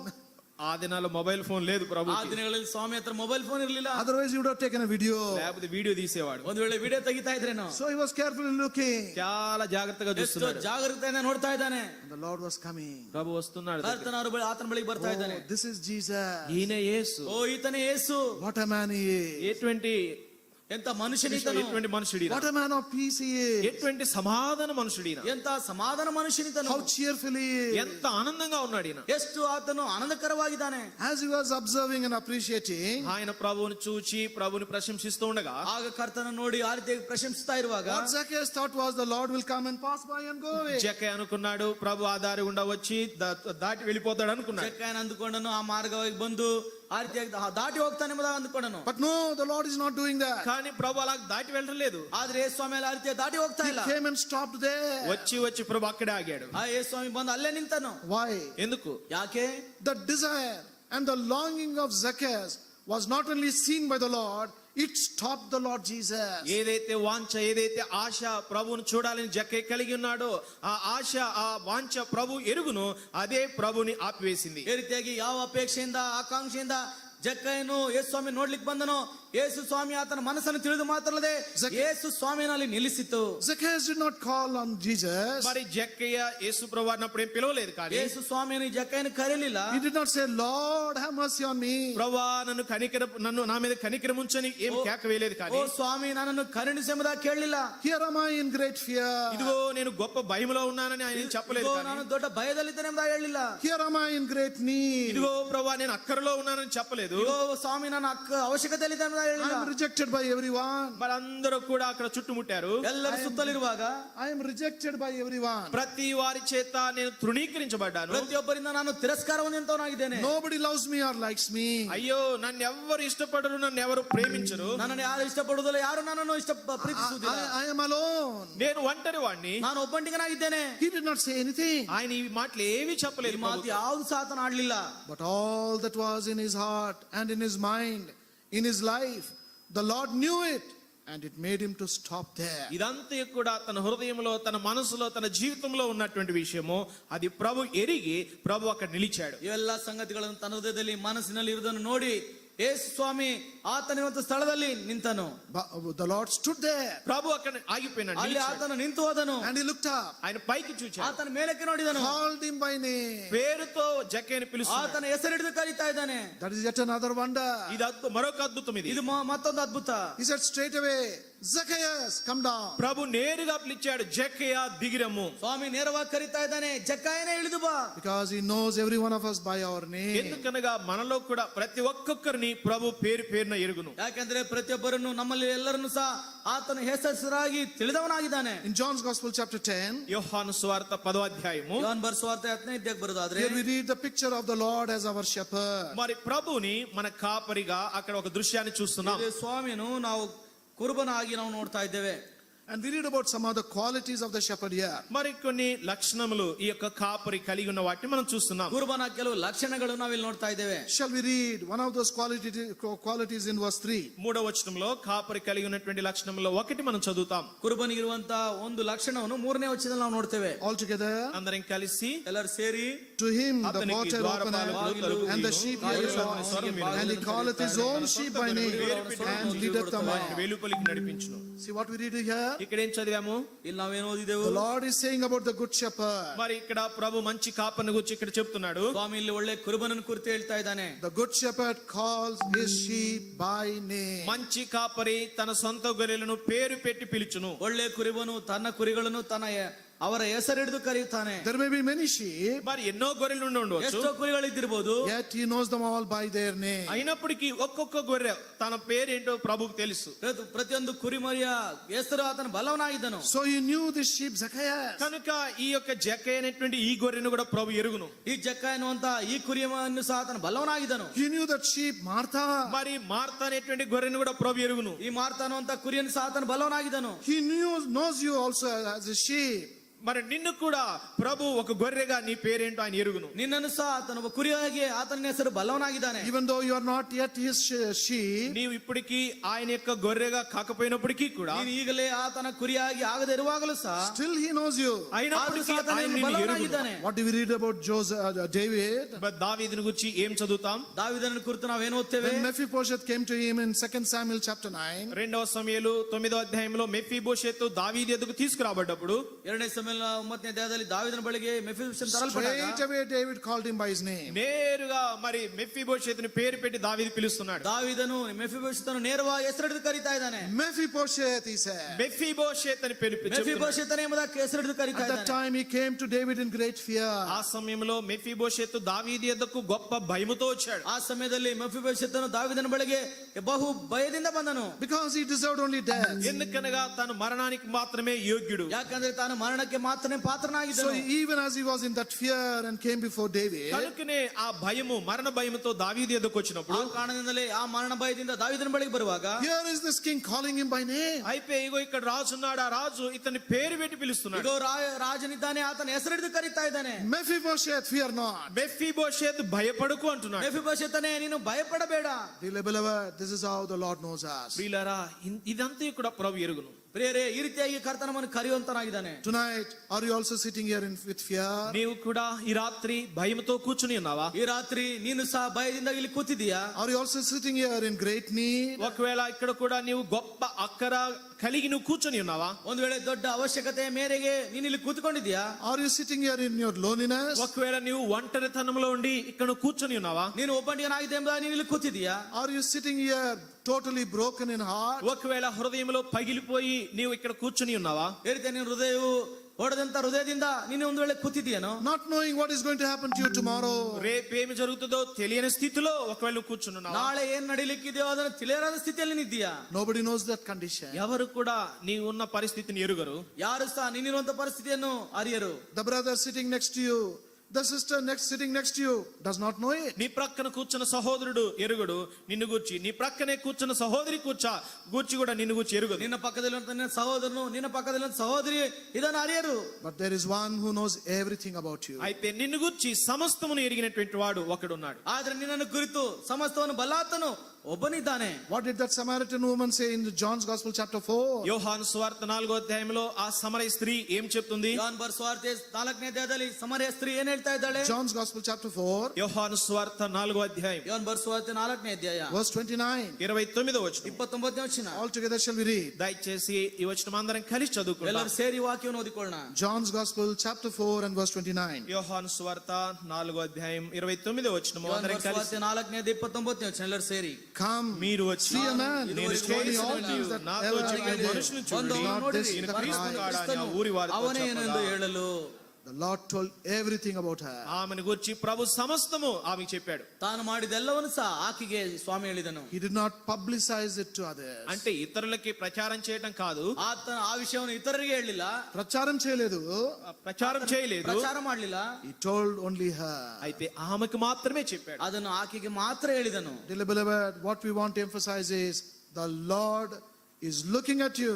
He knows everything in you. ప్రియులారా, ఇది నువ్వు చెప్పాలని కోరుతున్నామంటే ప్రభు నిన్ను చూస్తున్నాడు, నిన్ను గురించి సమస్తము ఆయన ఎరిగి ఉంటున్నాడు. ಕರ್ತನು ನಿನ್ನನ್ನು ನೋಡ್ತಾ ಇದ್ದಾನೆ, ನಿನ್ನನ್ನು ಕುರಿತು ಸಮಸ್ತವನ್ನು ಆತನು ಬಲ್ಲವನಾಗಿದ್ದಾನೆ. ಪ್ರಿಯ, So in Luke's Gospel chapter 10, లూకాసు సువార్త 10వ అధ్యాయం, ಲೂಕನ ಬರೆಸುವಾರ್ತೆ 10ನೇ ಅಧ್ಯಾಯ. perhaps fulfilling the desire of Martha, he came to that house. మరి మార్త యొక్క ఆశను నెరవేర్చే దాని నిమిత్తమై ప్రభు ఆ మార్త యొక్క గృహానికి వచ్చాడు. ಮಾರ್ತಳ ಆಶೆಯನ್ನು ನೆರವೇರಿಸಲು యేసు స్వామి మార్తల మనಗೆ ಬಂದನು. How glad Martha would have been that day. ఆ దినమున మార్త ఎంతగా సంతోషించుండు. ಆ ದಿನ ಮಾರ್ತಳು ಎಷ್ಟು ಸಂತೋಷವಾಗಿದ್ದಾಳೋ. This is the one I wanted to go to. ఇదే నేను జరగాలని నేను చూడాలని ఆశించాను. ಇದನ್ನೇ ನಡಿಬೇಕೆಂಬುದಾಗಿ ನಾನು ಕೋರ್ತಾ ಬಂದೆನು. This is the person I was longing to see in my life. ఈ వ్యక్తినే చూడాలనేటువంటి వాంఛ నా జీవితంలో నేను కలిగి ಈ ఉంటిని. ರೀತಿಯಾಗಿ ನೋಡಬೇಕಂತ ಆಶೆ ಅಪೇಕ್ಷೆ ನನ್ನಲ್ಲಿತ್ತು. I wanted to hear him. నేను ఆయన గురించి నేను వినాలని కోరుతున్నాను. ಆತನ ಕುರಿತು ನಾನು ಇನ್ನು ಕೇಳಬೇಕು. I wanted to show my love to him. నేను నా యొక్క ప్రేమను ఆయనకి వ్యక్తపరచాలి. ನನ್ನ ಪ್ರೀತಿಯನ್ನು ಆತನಿಗೆ ವ್ಯಕ್ತಪಡಿಸಬೇಕು. And so what is she doing here? ఇప్పుడు ఆమె ఏం చేస్తుంది? ಈಗ ಆಕೆ ಏನ್ ಮಾಡ್ತಾ ಇದ್ದಾಳೆ? Luke's Gospel chapter 10, రండి లూకా సువార్త 10వ అధ్యాయం ಲೂಕನ ಬರೆದ ಸುವಾರ್ತೆ 10ನೇ verse ಅಧ್ಯಾಯ 38. 38వ వచనం 38ನೇ ವಚನ. The last part. చివరి భాగం. ಕೊನೆ ಭಾಗ. Martha received him into her house. Martha ఆయనను తన ఇంట చేర్చుకొనెను. ಮಾರ್ತಳೆಂಬ ಒಬ್ಬ ಸ್ತ್ರೀಯು ಆತನನ್ನು ತನ್ನ ಮನೆಯಲ್ಲಿ This ಇಳಿಸಿಕೊಂಡಳು. house received the Lord Jesus. ఈ ఇల్లు ప్రభువైన యేసుక్రీస్తు వారిని చేర్చుకున్న ఇల్లు. ಈ ಮನೆಯು ಕರ್ತನಾದ ಯೇಸು ಕ್ರಿಸ್ತನನ್ನು ಸೇರಿಸಿಕೊಂಡ ಮನೆಯಾಗಿದೆ. Even though we speak about Martha murmuring and complaining to the Lord, మరి మార్త సణుగుతూ ప్రభుకి ఫిర్యాదు చేయటం విషయాన్ని మనం ఎరుగుదుము. ನಾವು ಮಾರ್ತಳು ಕರ್ತನಿಗೆ ಫಿರ್ಯಾದಿ ಮಾಡಿ ಗಲಿಬಿಲಿ ಮಾಡಿಕೊಂಡ ವಿಷಯ ನಮಗೆ ಗೊತ್ತು. but she had a good attitude కానీ తను మంచి వైఖరి కలిగి ఉంది. ಆದ್ರೆ ತನ್ನಲ್ಲಿ ಒಳ್ಳೆ ನಡವಳಿಕೆ ನೋಡ್ತಾ ಇದ್ದೇವೆ. to serve the Lord, ప్రభుకి పరిచర్య చేయాలి. ಕರ್ತನಿಗೆ ಸೇವೆ ಮಾಡಬೇಕು. to entertain the Lord as a guest. మరి ప్రభుని ఒక అతిథిగా ప్రోత్సహించాలని. ಈ ರೀತಿ ಒಬ್ಬ ಅತಿಥಿಯಾಗಿ ಸತ್ಕಾರ ಮಾಡಬೇಕೆಂಬುದಾಗಿ. Now what did Mary do? అయితే మరి ఏం చేస్తుంది? ಆದ್ರೆ ಮರಿಯಳು ಏನ್ ಮಾಡ್ತಾ ಇದ್ದಾಳೆ? She thought, ఆమె అనుకుంది, ಆಕೆ ಅಂದುಕೊಂಡಳು, this is the only opportunity I got, the Lord coming into my house. ఇదే ఒక అవకాశం నాకు దొరికింది, ప్రభు నా ఇంటికి వచ్చాడు. ಈಗ ಒಂದೇ ಒಂದು ಅವಕಾಶ ನನಗೆ ಸಿಕ್ಕಿದೆ, ಕರ್ತನು ನನ್ನ ಮನೆಗೆ ನಮ್ಮ ಬಳಿಗೆ ಬಂದಿದ್ದಾನೆ. I did not invite him. నేను ఆయన్ని ఆహ్వానించలేదు. ಆತನನ್ನು ಆಹ್ವಾನಿಸಲಿಲ್ಲ. I've been longing to hear him. అయితే నేను ఆయన గురించి వినాలని ఆశ కలిగి ఉన్నాను. ಆತನ ಕುರಿತು ಕೇಳಬೇಕೆಂಬ ಆಸೆ ಇರಲಿಲ್ಲ. But I am a woman. అయితే నేను స్త్రీని కదా, ಆದ್ರೆ ನಾನು ಸ್ತ್ರೀ ಆಗಿರೋದ್ರಿಂದ How can I go? నేను ఎలాగ వెళతాను? ನಾನು ಯಾವ ರೀತಿಯಲ್ಲಿ ಹೋಗ್ತೇನೆ? How can I go wherever he is? మరి ఆయన ఎక్కడ ఉన్నాడు? దేవుని యొక్క వాక్యం వినాలనేటువంటి దీర్ఘ ಕರ್ತನಿಗಾಲ ಅತಿಥಿಯಾಗಿ The ಬಂದಿದ್ದಾನೆ. Lord comes during our times here. మరి మన సమయంలో ఒకవేళ ప్రభు ఇక్కడికి వస్తే ಅದಕ್ಕೆ ನಮಗೆ ಬೇಕಾದಂತ ಪರಿಹಾರವನ್ನು ಕೊಡ್ತಾ ಇದ್ದಾನೆ. Shall we turn to 2 Kings and chapter 20 and read verse 7? రండి 2వ రాజులు 20వ అధ్యాయం 7వ వచనము. 2ನೇ ಅರಸುಗಳು 20ನೇ ಅಧ್ಯಾಯ 7ನೇ ವಚನ. Bethany speaks about the house of God. బేతనియ దేవుని యొక్క మందిరాన్ని గురించి ಈ మాట్లాడుతుంది. ಬೇತನಿಯ ದೇವರ ಮಂದಿರವನ್ನು ಇದು ಅನ್ವಯಿಸುವಂತದ್ದಾಗಿದೆ. House of figs speaks about the house of God. మరి ఈ యొక్క అంజూరపు గృహము దేవుని యొక్క మందిరాన్ని గురించి మాట్లాడుతుంది. ಅಂಜೂರದ ಮನೆ ದೇವರ ಮನೆಯನ್ನು ಕುರಿತು ಸಾದೃಶ್ಯವಾಗಿದೆ. You may think, మీరు అనుకుంటారు, ನೀವು ಅಂದುಕೊಳ್ಳಬಹುದು, oh, I am going to the house of God. నేను దేవుని మందిరానికి వెళుతున్నాను, ನಾನು ದೇವರ ಮಂದಿರಕ್ಕೆ ಹೋಗ್ತಾ ಇದ್ದೇನೆ, Everything will be all right. అంతా బాగా అయిపోతుంది, ಎಲ್ಲಾನು ಚೆನ್ನಾಗಿ ಹೋಗುತ್ತೆ, I must and should be there in heaven. నేను ఖచ్చితంగా మా పరలోకంలో ನಾನು ఉంటాను, ఉండాలి. ಖಚಿತವಾಗಿ ಪರಲೋಕದಲ್ಲಿ ಇರ್ತೇನೆ. No, that is not true. ప్రియులారా, అది సత్యం కాదు. ಬೇರೆ ಇದು ಸತ್ಯವಲ್ಲ. Maybe even as you are sitting here, బహుశా ఈ గడిలో కూడా నువ్వు ఇక్కడ కూర్చొని, ಬಹುಶಃ ನೀನು ಇಲ್ಲಿ ಕೂತಿರುವಾಗಲೂ, in the Lord's presence here, ఇక్కడ దేవుని సన్నిధిలో కూర్చొని, ದೇವರ ಸನ್ನಿಧಾನದಲ್ಲಿ ಕೂತ್ಕೊಂಡು, even as you go to the house of God Sunday after Sunday, ప్రతి వారం వెంబడి వారము ప్రతి ఆదివారం దేవుని మందిరానికి వెళ్ళినప్పటికీ కూడా, ಪ್ರತಿ ಭಾನುವಾರದ ನಂತರ ಪ್ರತಿ ವಾರ ನೀನು ದೇವರ ಮಂದಿರಕ್ಕೆ ಹೋಗಿದಾಗಲೂ ಸಹ, you are also sick like Lazarus. నీవు కూడా లాజరు వలె రోగముతో ఉన్నావు. ನೀನು ಸಹ ಲಾಜರನಾಗಿ ರೋಗಿಯಾಗಿದ್ದಿ. Incurable sickness it is. స్వస్థత లేనటువంటి, స్వస్థపరచలేనటువంటి రోగం అది. ಸ್ವಸ್ಥತೆ ಒಳಗಾಗದಂತ ರೋಗವದು. And what is that sickness? ఏంటి ఆ రోగము? ಆ ರೋಗವೇನು? There is nothing greater than the sickness of sin. పాపము కంటే మించిన రోగము మరి ఏదీ లేదు. ಪಾಪಕ್ಕಿಂತ ಮಿಗಿಲಾದಂತ ರೋಗ ಬೇರೆ ಯಾವುದೂ ಇಲ್ಲ. It is a ruining sickness. అనగా నాశనం చేసేటువంటి రోగం అది. ಅದನ್ನು ನಮ್ಮನ್ನು ನಾಶ ಮಾಡುವಂತ ರೋಗವದು. It is a destroying sickness. అది మనల్ని విచ్ఛిన్నం చేసేటువంటి రోగం అది. ಅದು ನಮ್ಮನ್ನು ಹಾಳು ಮಾಡುವಂತ ರೋಗವದು. It is a debilitating, weakening sickness. అది బలహీనపరిచేటువంటి, క్షీణింప చేసేటువంటి రోగం. ಅದು ನಮ್ಮನ್ನು ಬಲಹೀನಪಡಿಸುವಂತ, ಕ್ಷೀಣಿಸುವಂತ ರೋಗವದು. Finally and ultimately it will lead you to death and death alone. చిట్టు చివరిగా అంతమున ఆ రోగము నిన్ను మరణానికి తీసుకెళ్తుంది. ಕಟ್ಟ ಕಡೆಯಾಗಿ ಅದು ನಿನ್ನನ್ನು ಮರಣಕ್ಕೆ ಒಯ್ಯುವಂತದಾಗಿದೆ. If your sins are not yet forgiven, నీ పాపములు ఇంకను క్షమించబడకుండా ఉంటే, ನಿನ್ನ ಪಾಪವು ಇನ್ನೂ ಕ್ಷಮಿಸಲ್ಪಡದೇ ಇರುವುದಾದ್ರೆ, if you do not have the assurance of salvation, ఇప్పటి వరకు ఇంకను పాపములు క్షమించబడిన నిశ్చయత నీకు లేకుండా ఉంటే, ಇನ್ನು ನಿನ್ನ ಪಾಪಗಳು ಕ್ಷಮಿಸಲ್ಪಟ್ಟಿವೆ ಅನ್ನುವಂತ ನಿಶ್ಚಯತೆ if you are not ಇಲ್ಲದೇ ಇರುವುದಾದ್ರೆ, if you are not yet washed by the blood of the Lord Jesus Christ, ప్రభువైన యేసుక్రీస్తు వారి యొక్క రక్తంతో నీవు కడగబడకుండా ఇప్పటి వరకు ఉంటే, ಕರ್ತನಾದ ಯೇಸು ಕ್ರಿಸ್ತನ ರಕ್ತದಿಂದ ನೀನು ತೊಳೆಯಲ್ಪಡದೇ ಇರುವುದಾದ್ರೆ, you are no different from Lazarus. లాజరుకి నీకు ఎటువంటి వ్యత్యాసం లేదు. ಲಾಜರನಿಗೂ ನಿನಗೂ ಇದು ಬೇರೆ ಯಾವ ವಿಧವಾದ ವ್ಯತ್ಯಾಸವಿಲ್ಲ. So he was not only a secluded man, తాను వేరుగా ఉన్నటువంటి వ్యక్తి మాత్రమే ತಾನು కాదు, ಬೇರೆ ಆದಂತ ವ್ಯಕ್ತಿ ಆಗಿ ಮಾತ್ರ ಇರ್ಲಿಲ್ಲ, he was a sickly man. తాను రోగి అయినటువంటి వ్యక్తి. ತಾನು ರೋಗಿ ಆದಂತ ವ್ಯಕ್ತಿ ಆಗಿದ್ದ. Then thirdly, మూడవదిగా ಮೂರನೇದಾಗಿ we read in John's Gospel chapter 11, రండి యోహాను సువార్త 11వ అధ్యాయం ಬನ್ನಿರಿ ಯೋಹನ ಬರೆದ ಸುವಾರ್ತೆ 11ನೇ ಅಧ್ಯಾಯ verse 39. 39వ వచనం. 39ನೇ ವಚನದಲ್ಲಿ. John's Gospel chapter 11 and verse 39. Shall we all read together? యోహాను సువార్త 11వ అధ్యాయం 39వ వచనము మనందరం కలిసి చదువుకుంటాం. ಯೋಹನ ಬರೆದ ಸುವಾರ್ತೆ 11ನೇ ಅಧ್ಯಾಯ 39ನೇ ವಚನ ಎಲ್ಲರೂ ಸೇರಿ ಓದಿಕೊಳ್ಳೋಣ.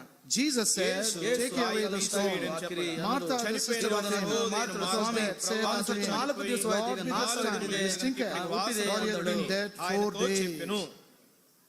The Lord said, roll the stone, ప్రభు చెప్పాడు, ఆ రాయిని దొర్లించండి. ఏ స్వామి ಹೇಳಿದ್ರು ಆ ಕಲ್ಲನ್ನು ತಗಿಸಿರಿ. because he wanted to raise Lazarus. ఎందుకంటే ప్రభు లాజరును లేపాలని కోరుతున్నాడు. ಸ್ವಾಮಿ ಲಾಜರ್ನ ಎಬ್ಬಿಸಬೇಕೆಂಬ ಕೋರ್ತಾ ಇದ್ದಾನೆ. Nobody knew that.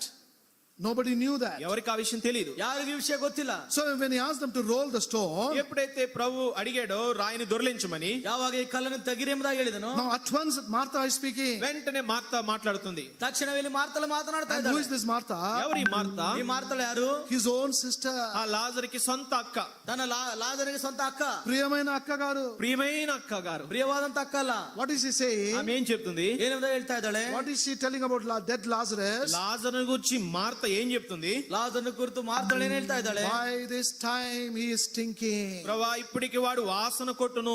ಈಗ ಸ್ವಾಮಿ ನಾಥ ಹೊಡಿತಾ ಇದೆ. Secluded Lazarus, మరి వేరుగా ఉన్నటువంటి లాజరు, ಬೇರೆಯಾಗಿದ್ದಂತ ಲಾಜರ್ನು, sickly and dead Lazarus, రోగి అయినట్టి రోగముతో మరణించిన లాజరు, ರೋಗಿಯಾಗಿದ್ದು ಸತ್ತೋದಂತ ಲಾಜರ್ನು, now thirdly is a stinking Lazarus. ఇప్పుడు కుళ్ళి కంపు కొడుతున్న లాజరు. ಈಗ ನೋಡೋದಾದ್ರೆ ಕೊಳತು ನಾಥ ಹೊಡಿತಾ ಇರುವಂತ That ಲಾಜರ್ನು. is what death will bring.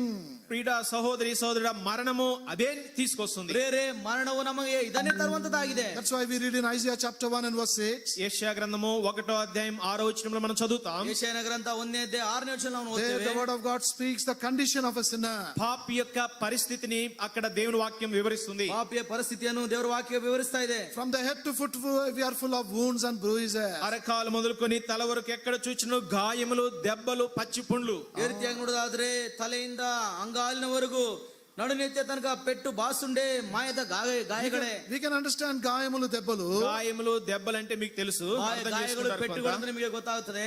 But what about this putrefying sores? కానీ పచ్చి పుండ్లు ఏంటి? ಈ ರೀತಿಯಾಗಿ ಹಸಿ ಹುಣ್ಣಂದ್ರೆ ಏನು?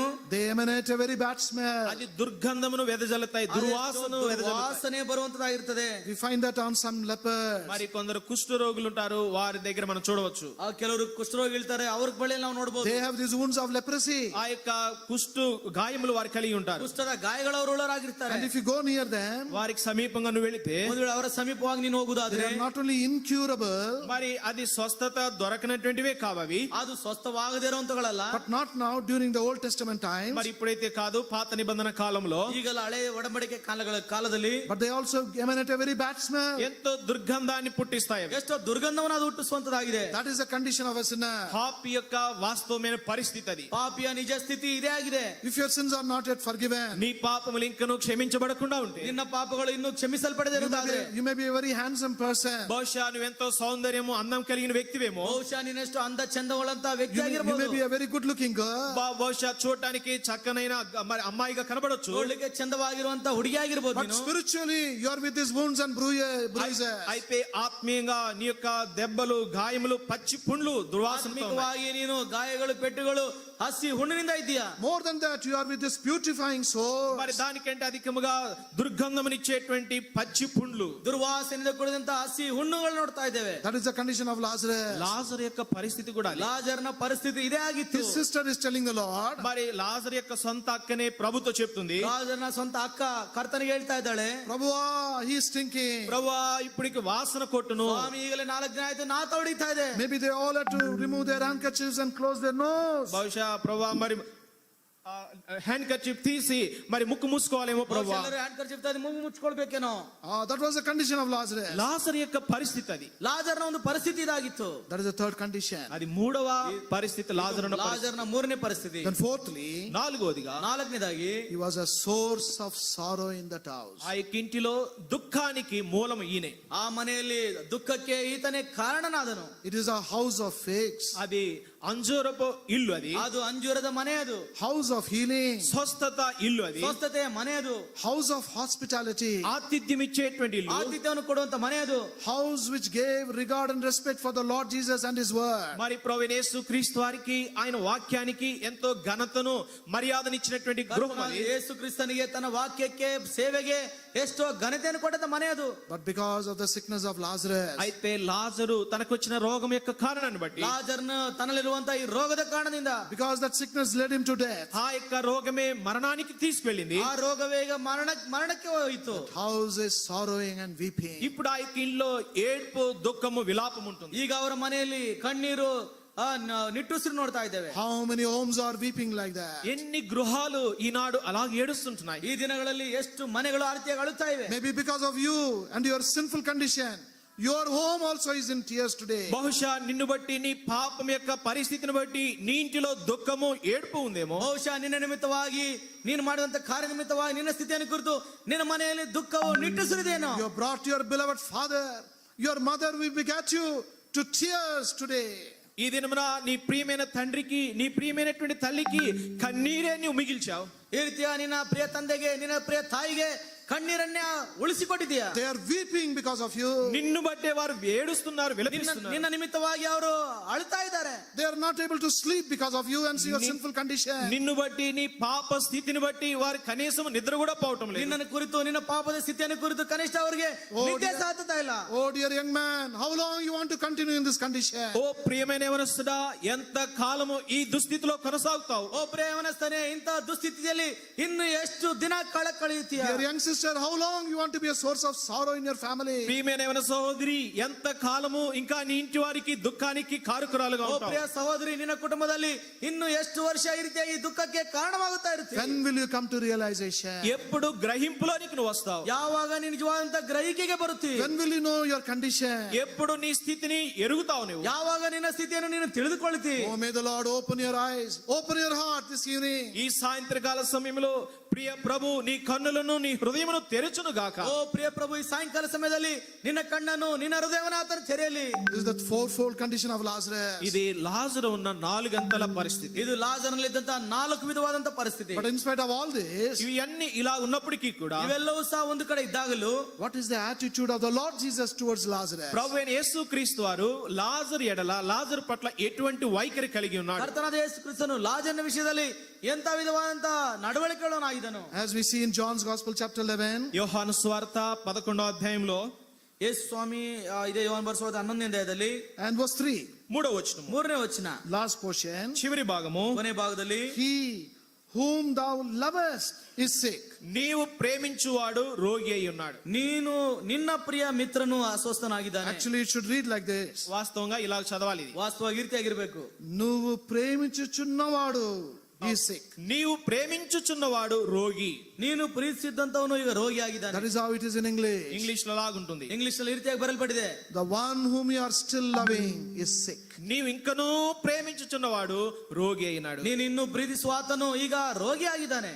What a good news it is. ఎటువంటి మంచి వార్త ఇది. ಎಂತ ಒಳ್ಳೆ ವಾರ್ತೆ ಇದು. What a wonderful thing it is. ఎటువంటి అద్భుతమైన విషయం ఇది. ಎಷ್ಟು ಅದ್ಭುತವಾದ ವಿಷಯವಿದು. What a great love this is. ఇది ఎటువంటి గొప్ప ప్రేమ ఇది. ಎಂತ ಅದ್ಭುತವಾದಂತ ಪ್ರೀತಿ ಇದು. Lazarus did not know the Lord Jesus. మరి లాజరు ప్రభువైన యేసు క్రీస్తు వారు ఎవరు ఆయన ఎరుగుడు. ಯೇಸು ಸ್ವಾಮಿ ಯಾರೆಂಬುದಾಗಿ ಲಾಜರನ ಅರಿಯನು. He did not respect him. మరి ప్రభు అంటే లాజరుకి ఎటువంటి గౌరవం మర్యాద లేదు. ಕರ್ತನಿಗೆ ಲಾಜರನಿಗೆ ಕರ್ತನೆಂದ್ರೆ ಯಾವುದು ಅಂತ ಮರ್ಯಾದೆ ಗೌರವ He ಇಲ್ಲ. did not come to the Lord Jesus. ప్రభువైన యేసు క్రీస్తు వారు వచ్చినప్పుడు ప్రభువును కలవడానికి లాజరు రాలేదు. ಯೇಸು ಸ್ವಾಮಿ ತನ್ನ ಮನೆಗೆ ಬಂದಾಗ ಆತನನ್ನು ಭೇಟಿ ಮಾಡಲು ತನ್ನ Maybe ಮನೆಗೆ he ಬರಲಿಲ್ಲ. was occupied with his friends and others. బహుశా స్నేహితుల చేత ఇతరమైన అనేకమైన వాటి చేత నిండి ఉన్నాడేమో. ಬಹುಶಃ ಅನೇಕ ಸ್ನೇಹಿತರಿಂದ ಅನೇಕ ತನ್ನ ವ್ಯವಹಾರಗಳಲ್ಲಿ ನಿಮಗ್ನಾಗಿರ್ತಾವನು. Even though he had not done anything to the Lord Jesus. కనీసం ఎప్పుడు ఏమి కూడా ప్రభువైన యేసు క్రీస్తు వారి కొరకు లాజరు చేసిన వాడు కాదు. ಕನಿಷ್ಠ ಯೇಸು ಕ್ರಿಸ್ತನಿಗೋಸ್ಕರ ಯಾವುದಾದ್ರೂ ಒಂದು ಕಾರ್ಯ ಸಹ ಮಾಡಿದಂತವನಲ್ಲ. Yet అయినను the Lord Jesus. ప్రభు లాజరును ప్రేమిస్తున్నాడు. ಆದಾಗ್ಯೂ ಸಹ ಯೇಸು ಸ್ವಾಮಿ ಲಾಜರನ್ನು ಪ್ರೀತಿಸಿದನು. This is the love of God. ఇదే దేవుని యొక్క ప్రేమ. ಇದೇ ದೇವರ ಪ್ರೀತಿ. See the book of Romans in chapter 5. చూడండి రోమీయులకు రాసిన పత్రిక 5వ అధ్యాయం. ರೋಮಾಪುರದವರಿಗೆ 5ನೇ ಅಧ್ಯಾಯ. Here Apostle Paul writes about the love of God. అపోస్తలుడైనటువంటి పౌలు దేవుని యొక్క ప్రేమను గురించి రాస్తుంటున్నాడు. ಅಪೊಸ್ತಲ ಪೌಲನು ದೇವರ ಪ್ರೀತಿಯನ್ನು ಕುರಿತು ಬರೀತಾ ಇದ್ದಾನೆ. Shall we all read together verse 8? రండి రోమిలకు రాసిన పత్రిక 5:8 వచనం అందరం కలిసి చదువుదాం. ರೋಮಪುರದವರಿಗೆ 5:8 ಎಲ್ಲರೂ ಸೇರಿ ಓದಿಕೊಳ್ಳೋಣ. Romans chapter 5 and verse 8. రోమ 5:8. ರೋಮ 5:8. But God అయితే commended His love toward us, that while we were yet sinners, Christ died for us. క్రీస్తు మన కొరకు చనిపోయెను. Notice that word, while we were yet sinners. మనం ఇంకను పాపులమై ఉండగానే, ನಾವಿನ್ನು ಪಾಪಿಗಳಾಗಿದ್ದಾಗಲೇ, While we are still a sinner even this evening, ఈ సాయంత్రకాల సమయంలో ఇంకను పాపిగా ఉన్నగానే, ಈ ಸಾಯಂಕಾಲ ಸಮಯದಲ್ಲಿ ನೀನು ಇಲ್ಲೂ ಪಾಪಿ ಆಗಿರುವಾಗಲೇ maybe nobody is loving you. ఎవరు కూడా నిన్ను ప్రేమించడం లేదు. ಒಂದು ವೇಳೆ ಯಾರು ನಿನ್ನನ್ನು ಪ್ರೀತಿಸ್ತಾ ಇರಬಹುದು, Everybody is despising you. అందరూ కూడా నిన్ను తృణీకరిస్తున్నారు. ಒಂದು ವೇಳೆ ಎಲ್ಲರೂ ಸಹ ನಿನ್ನ ನಿರಾಕರಿಸ್ತಾ ಇದ್ದಾರೇನೋ. You are a rejected young man, rejected young girl. నీవు నిరాకరించబడిన యవనస్తుడివి, నిరాకరించబడిన యవనస్తురాలివి. ನೀನು ನಿರಾಕರಿಸಲ್ಪಡಂತ ಯವನಸ್ಥನು, ನಿರಾಕರಿಸಲ್ಪಡಂತ ಯವನಸ್ಥಳು ನೀನಾಗಿದ್ದೆ. Maybe you are debating within yourself. బహుశా నీలో నీవే మాట్లాడుకుంటున్నావేమో. ಬಹುಶಃ ನಿನ್ನಲ್ಲಿ ನೀನೇ ಈ ರೀತಿ ಮಾತನಾಡಿಕೊಳ್ತಾ ಇದ್ದೇನೋ. Is there anybody to love me? ఎవరైనా ఉన్నారా నన్ను ప్రేమించేవారు? ನನ್ನನ್ನು ಪ್ರೀತಿಸೋರು ಯಾರಾದ್ರೂ ಇದ್ದಾರಾ? Will anybody love me? ఎవరైనా నన్ను ప్రేమిస్తారా? ಯಾರು నన్ను ప్రీతిస్తారా? Will anybody love a person like me? మరి నాలాంటి వ్యక్తిని ఎవరైనా ప్రేమ కనపరుస్తారా? ನನ್ನಂತ ವ್ಯಕ್ತಿಯನ್ನು ಯಾರಾದ್ರೂ ಪ್ರೀತಿ ತೋರಿಸ್ತಾರಾ? Will anybody show kindness and love to a sinner like me? ఎవరైనా పాపినైన నన్ను, నా పట్ల కనికరాన్ని, ప్రేమను వ్యక్తపరుస్తారా? ಇಂಥ ಪಾಪಿಯಾದಂತ ನನ್ನ ಮೇಲೆ ಪ್ರೀತಿಸಿ ಕರುಣೆ ತೋರಿಸ್ತಾರಾ? Take courage, there is an answer for you. ధైర్యం తెచ్చుకో, ఆ విషయమై నీకు ఒక జవాబు ఉన్నది. ఇప్పుడు ಇಗೋ ಧೈರ್ಯ ತೆಗೆದುಕೋ, ಈ ದಿನ ನಿನಗೆ ಉತ್ತರವಿದೆ. In your loneliness there is one to love you. నీ ఒంటరితనంలో నిన్ను ప్రేమించేవాడు ఒకడున్నాడు. ನಿನ್ನ ಒಬ್ಬ ಒಂಟಿಗತನದಲ್ಲಿ ನಿನ್ನನ್ನು ಪ್ರೀತಿಸುವಂತವನು ಒಬ್ಬನಿದ್ದಾನೆ. In your sinful condition there is one to love you. నీవు పాపపు స్థితిలో ఉండగా నిన్ను ప్రేమించేటువంటి ఒక వ్యక్తి. ನೀನು ಪಾಪದ ಸ್ಥಿತಿಯಲ್ಲಿದ್ದಾಗಲೂ ನಿನ್ನನ್ನು ಪ್ರೀತಿಸುವಂತ ವ್ಯಕ್ತಿ ಒಬ್ಬನಿದ್ದಾನೆ. In your brokenness, in your discouragement there is one who is there to love you. నిన్ను మరి నీవు పగిలిపోయినటువంటి స్థితిలో, నిరాశలో నీవు ఉన్నావైతే నిన్ను ప్రేమించే ఒక వ్యక్తి ఉన్నాడు. ನೀನು ಮುರಿದಂತ ಮನ ಮುರಿದಂತ ಕುಗ್ಗಿದಂತ ಸ್ಥಿತಿಯಲ್ಲಿರುವಾಗ ನಿನ್ನನ್ನು ಪ್ರೀತಿಸುವಂತ ಒಬ್ಬನು ಯೇಸು ಸ್ವಾಮಿ ಇದ್ದಾನೆ. He is a God of love. ఆయనే ప్రేమ కలిగిన దేవుడు. ಆತನೇ ಪ್ರೀತಿಯುಳ್ಳ ದೇವರು. He loves you even tonight. ఆయన ఈ రాత్రి కూడా నిన్ను ప్రేమిస్తున్నాడు. ಆತನ ಈ ರಾತ್ರಿ ಸಹ ನಿನ್ನನ್ನು ಪ್ರೀತಿಸ್ತಾ ಇದ್ದಾನೆ. Lord loved Lazarus. లాజరును Yesu ప్రేమించెను. ಲಾಜರನನ್ನು Yesu ಪ್ರೀತಿಸಿದನು. Again in same chapter 11. రండి 11వ అధ్యాయము. ಅದೇ 11ನೇ ಅಧ್ಯಾಯಕ್ಕೆ ಬನ್ರಿ.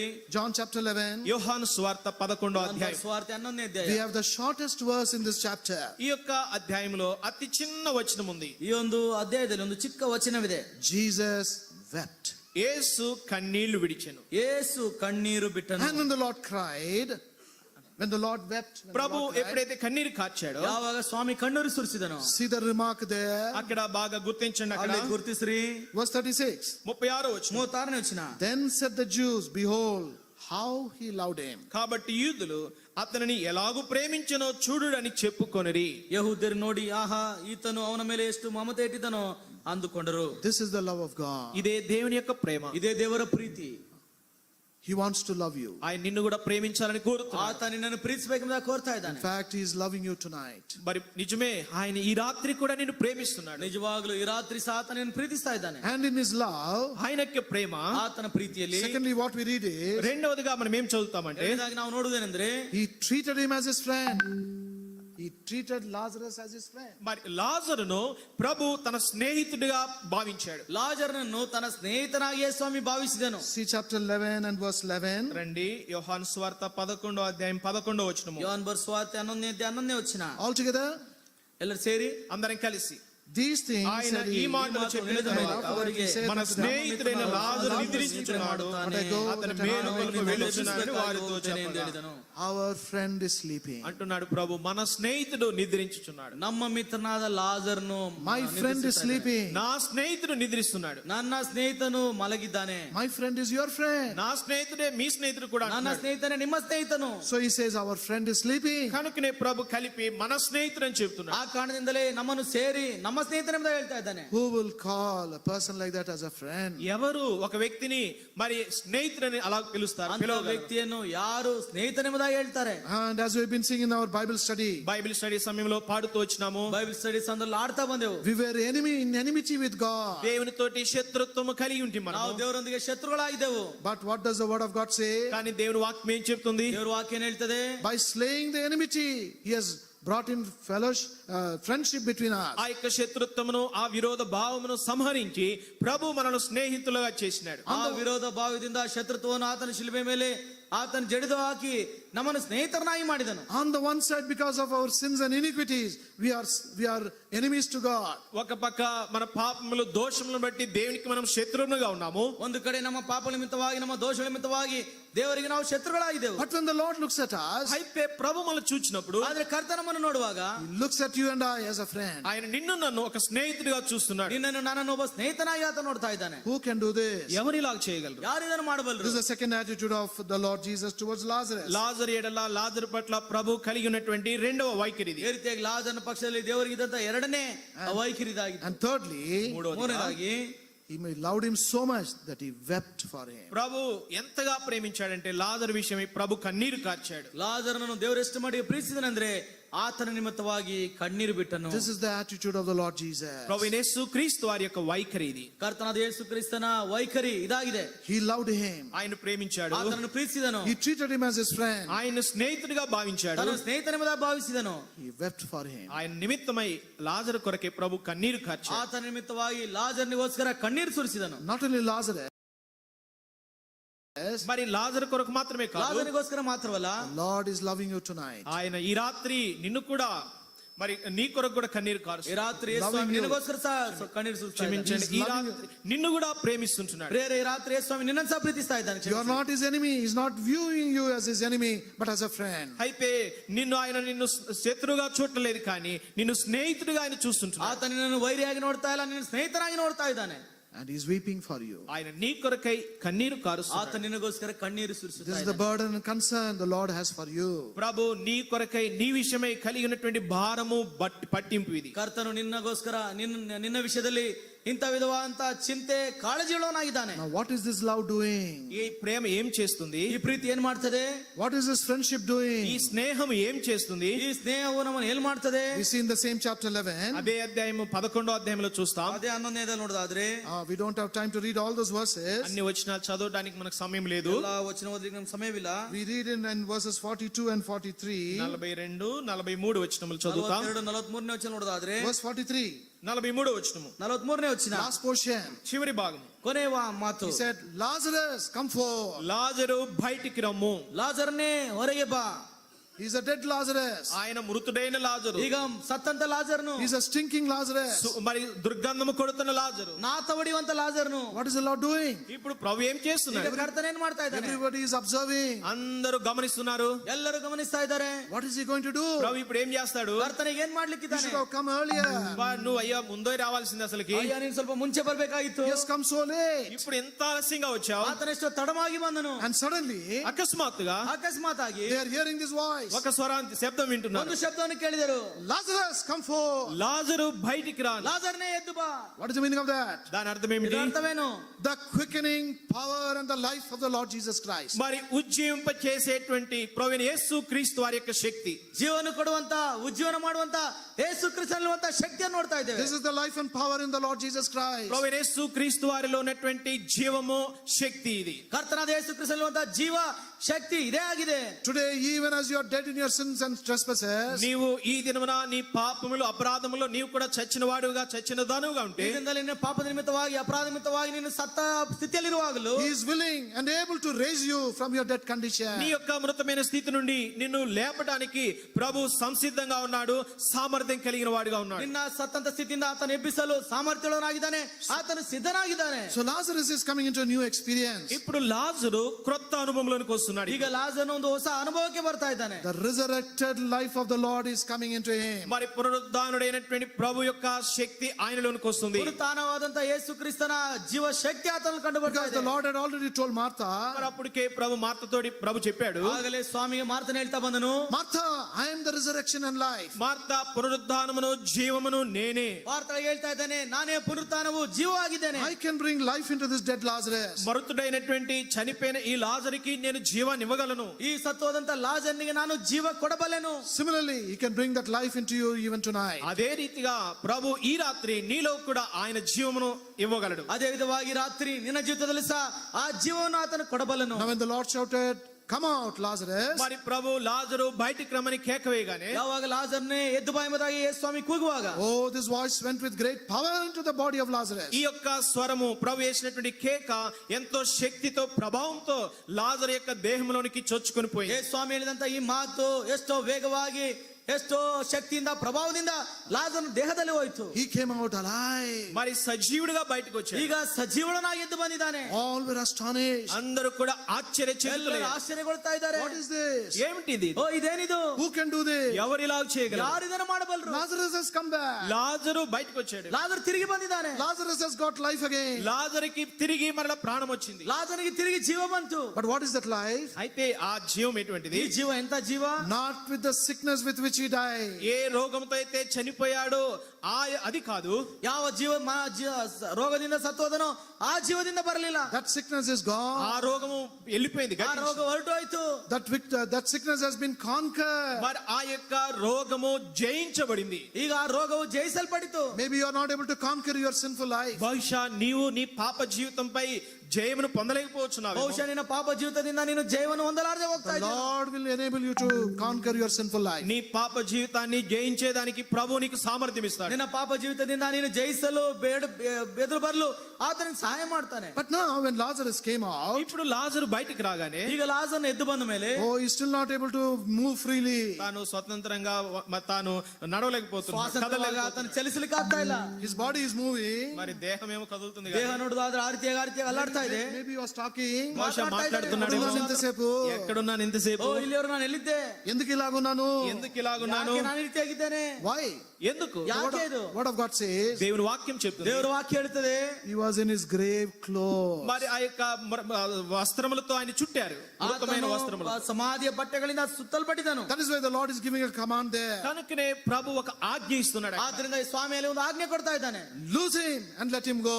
అతని కట్లు విప్పి పోనీయుడి. ಅವನನ್ನು ಬಿಚ್ಚಿರಿ ಹೋಗಲಿ ಎಂಬುದಾಗಿ ಹೇಳ್ತಾ ಇದ್ದಾನೆ. Because even though he was brought alive, తాను సజీవంగా బయటికి తీసుకురాబడినప్పుడు ಆತನು ಸಜೀವನಾಗಿ ಹೊರಗೆ ತಂದಾಗಲೂ there is no liberty. తనకి స్వేచ్ఛ స్వాతంత్రం లేదు. ತನಗೆ ಯಾವ ವಿಧವಾದಂತ ಸ್ವಾತಂತ್ರ್ಯ ಇರಲಿಲ್ಲ. There is no freedom.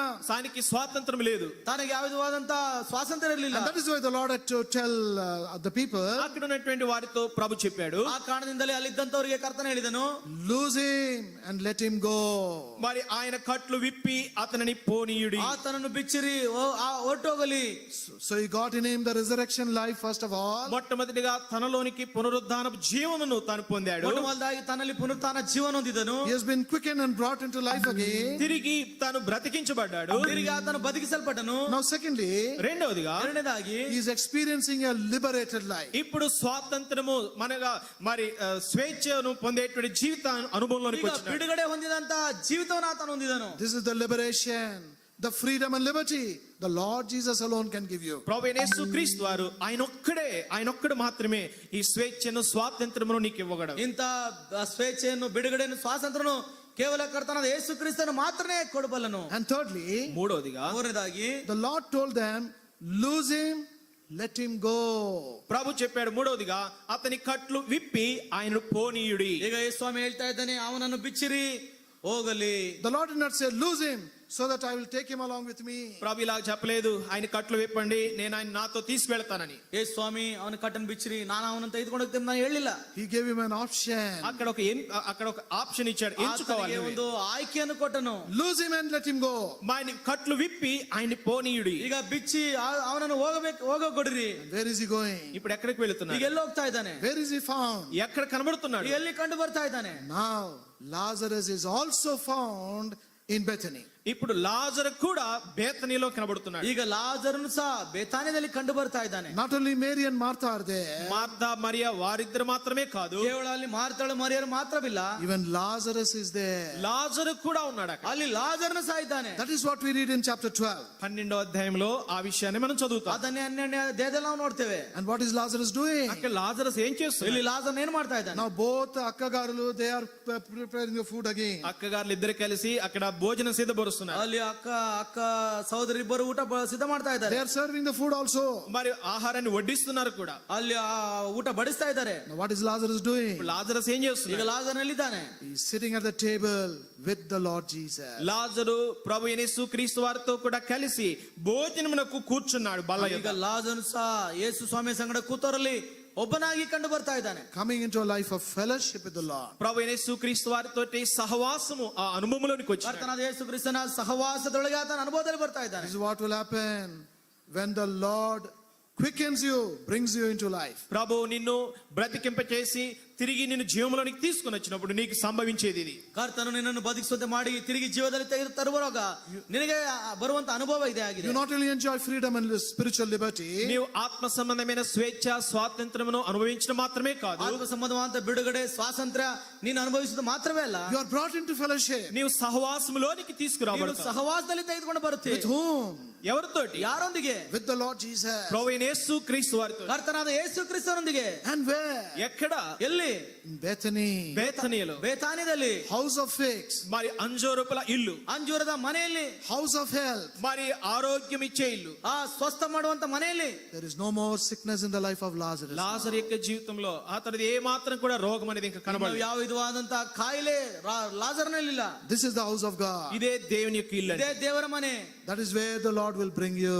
అక్కడికే ప్రభు నిన్ను తీసుకొస్తుంటాడు. ಅಲ್ಲಿಗೆ ದೇವರು ನಿನ್ನನ್ನು ತೆಗೆದುಕೊಂಡು ಬರ್ತಾ ಇದ್ದಾನೆ. And then finally, చివరిగా ಕೊನೆಯದಾಗಿ what do we read about Lazarus? లాజరును గురించి ఏం చదువుతాం? ಲಾಜರನ ಕುರಿತು ಏನ್ ಮಾಡ್ತಾ ಇದ್ದೇವೆ? John's Gospel chapter 12.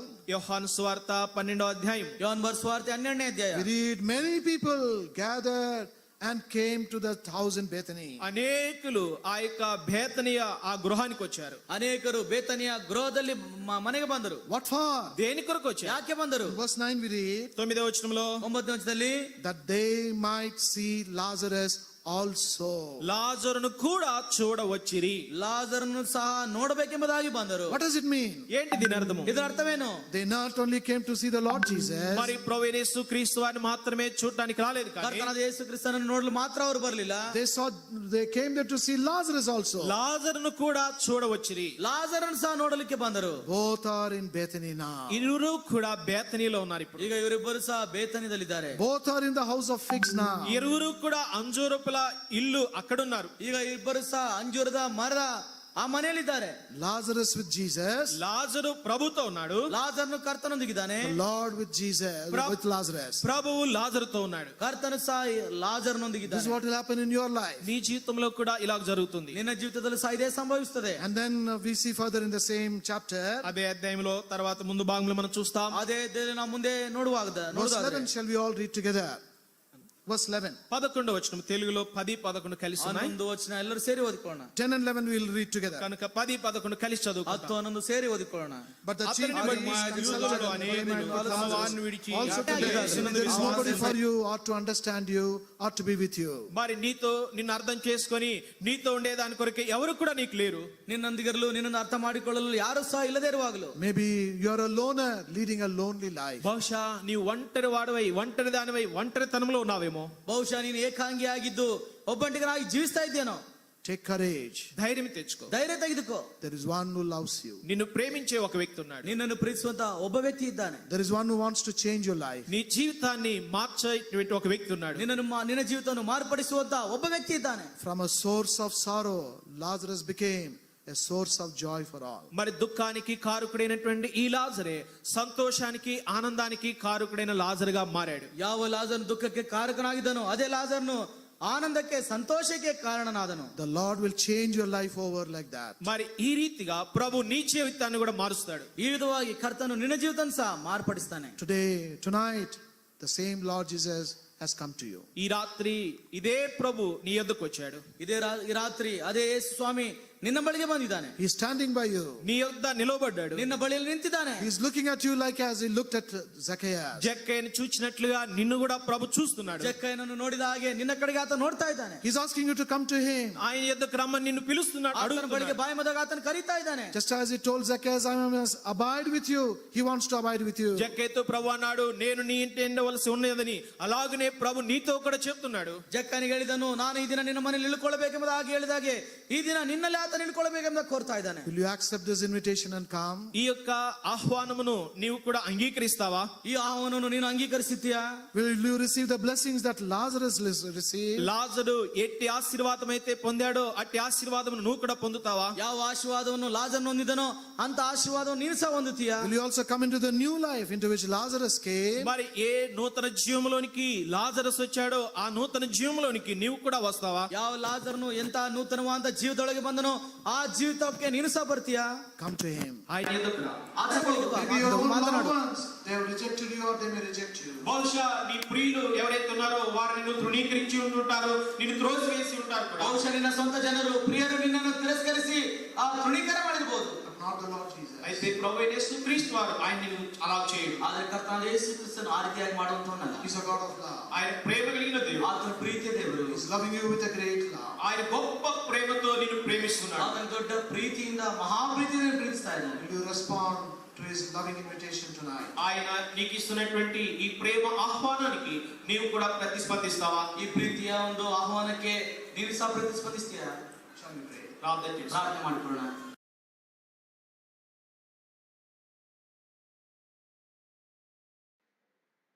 ప్రార్థన చేసుకుంటాం.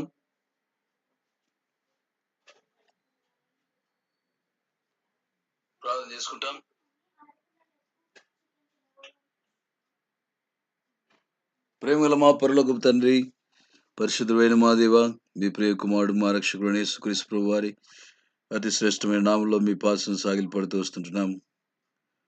నీ యొక్క దివ్యమైన వాక్యం బట్టి నీకెంతో వందనాలు స్తోత్రాలు చెల్లించుకుంటూ వస్తుంటున్నాం. ఎవరు ఏ మూల నుంచి ప్రభు తండ్రి ఈ యొక్క వాక్యం విని ఉంటున్నారో వారందరిని బట్టి ప్రభు నీకు ఎంతో వందనాలు. వారు ఆకస్మికంగా ఈ వాక్యం వినలేదు. మీ యొక్క పరలోకపు ఏర్పాటును బట్టి ఈ వాక్యాన్ని ప్రభు మీరు వారికి వినిపింపజేసిన విధానం బట్టి నీకెంతో వందనాలు స్తోత్రాలు చెల్లించుకుంటూ వస్తుంటున్నాం.